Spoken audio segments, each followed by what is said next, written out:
Good morning, good morning. Ayan po ang sama ng gising ko ngayong umaga. Medyo nakakaiyak talaga kasi po hindi pala waterproof nung nabili kong tent.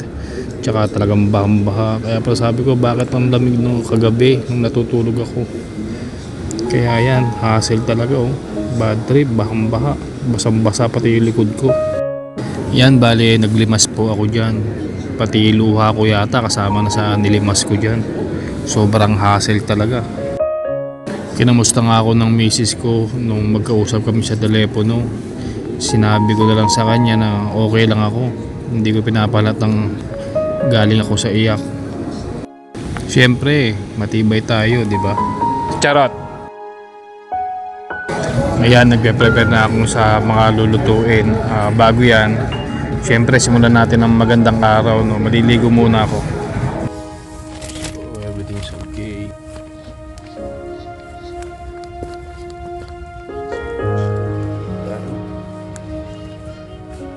May kamukha pala akong artista dyan, no?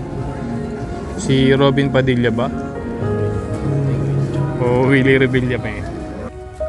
Yan, medyo malamig kaya need ko talagang maligo para pa-kontra.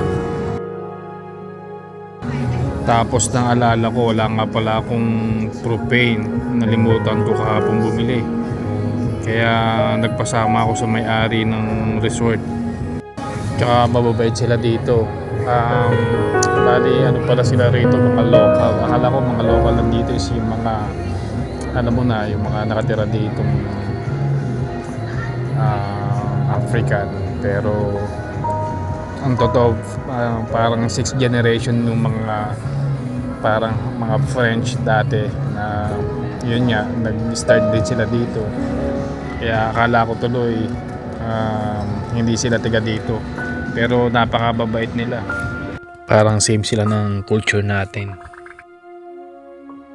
Yan, medyo nag-fast walk ako dyan para may exercise ako kahit papaano. Yan, may maliit na buhaya kanina dyan pero hapon sila nandyan, mga nakatambay. Ang ganda rito, presko, lalo na siguro pag sa summer. Ang campsite pa lang to is sa Pearl River.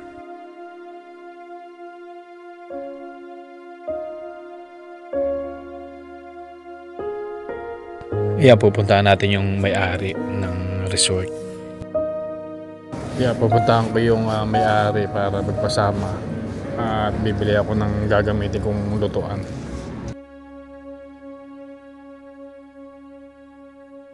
Dogs, okay. Ayan nga pala si John tsaka yung mga aso niya. Bali, ayan ang bahay ni boss. Ganda ng view.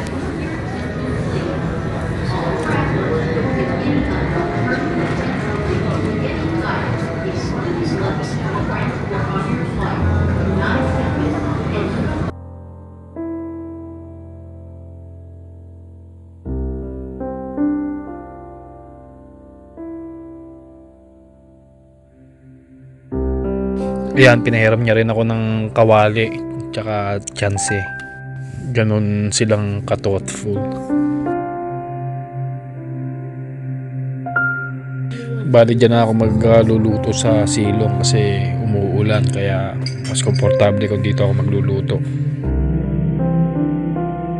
Ayan yung walang kamatayang noodles plus itlog, manok tsaka steak ang lulutuin ko dyan.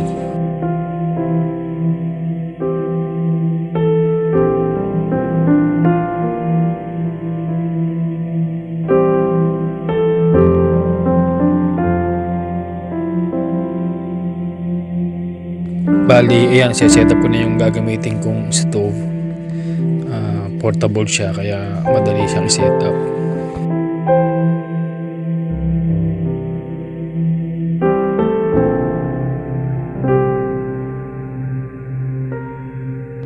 Yan, kaya nga lang may problema na naman dyan. Nung ini-screw ko na yung stove ko tsaka yung propane, hindi siya swak. Kaya another sad moment na naman ang nangyari. Ayan, di ko alam gagawin ko dyan, kaya gusto kong umiyak uli, pero sabi ko tama na, iyak ng iyak, walang mangyayari kaya iyak. Kaya itawan na lang natin ang mga nangyayari, di ba?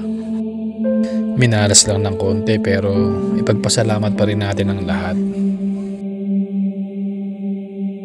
So kaya nagdesisyon na lang din akong mag linis-linis, mag ligpit na, at abort mission na tayo.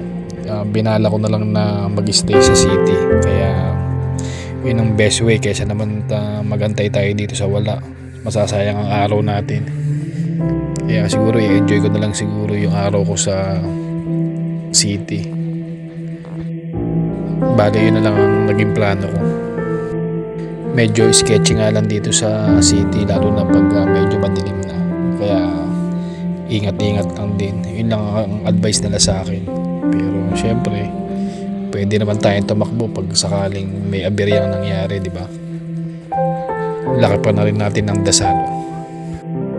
Pero syempre, nag-warm up muna ako, naglakad-lakad muna ako dyan. Tinignan ko yung lugar kung hanggang saan ang kaya kong libutin, para matanggal din yung konting dismaya. Yan, parang exercise na rin sa akin yan.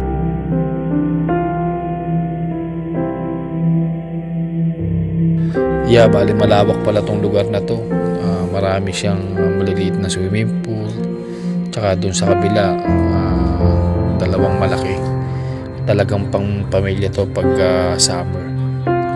Pero yun nga, huwag lang kayo pupunta ng off season dito, kasi nga hindi nyo may enjoy tulad nito. Medyo maulan. Pero at least naranasan natin nung unang araw. Nakapagpahinga tayo ng maayos dito sa resort nila.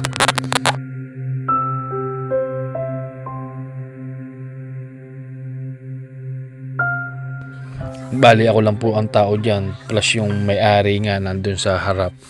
Bali siya rin yung nag-entertain sa mga dumadating na hindi inaasahan. Pero at least in-entertain nila ako kahit na sarado yung resorts nila. Kaya talagang welcome na welcome ang mga tourist dito. Dahil na rin siguro sa libreng pakain sa mga alaga nilang buhaya rito. Corny.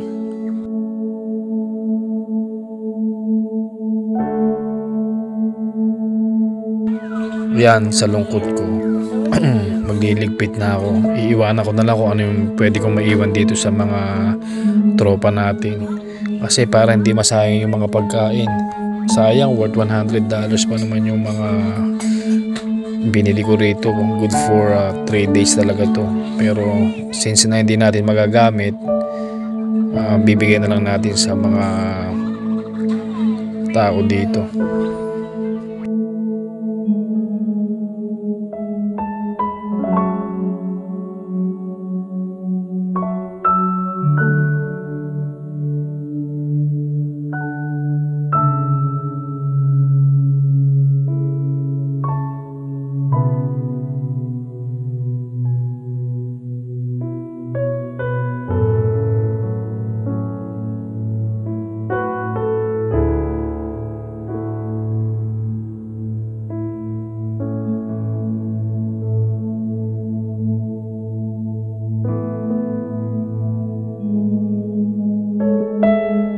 Ayan, iwan ko na rin yan kasi hindi ko na rin naman magagamit yan eh. Ayan, dinonate ko na rin pati yung arenola ng lola ko. O ano pa inaantay natin? Sibat na tayo. Halika na. Para makarami.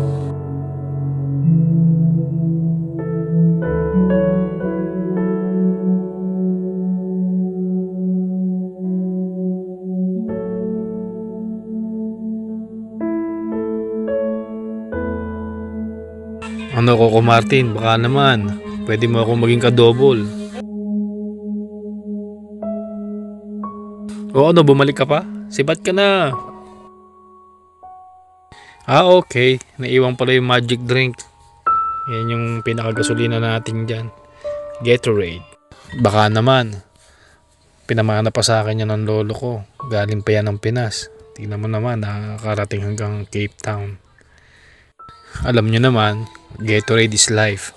Lalo na sa may mga diabetes. Ayan, magpapaalam na tayo kay John, yung may-ari ng resort.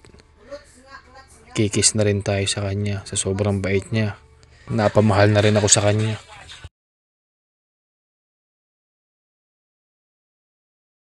Ayan, ready na tayo. Nag-aantay na lang tayo ng susundo sa atin. Tapos pupunta na tayo ng Cape Town City.